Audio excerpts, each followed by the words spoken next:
Good morning guys. Nandito po tayo ngayon sa Sitio Kulakog, GRS Ragay.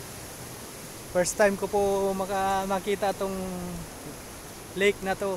Ayan o, Sitio Kulakog, GRS Ragay. Napakaganda po. Napakaganda ng sapa. Sitio Kulakog, GRS Ragay.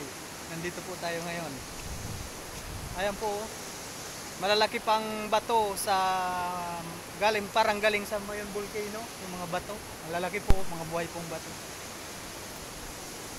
Pwede nga po dito magtayo ng hydroelectric power plant.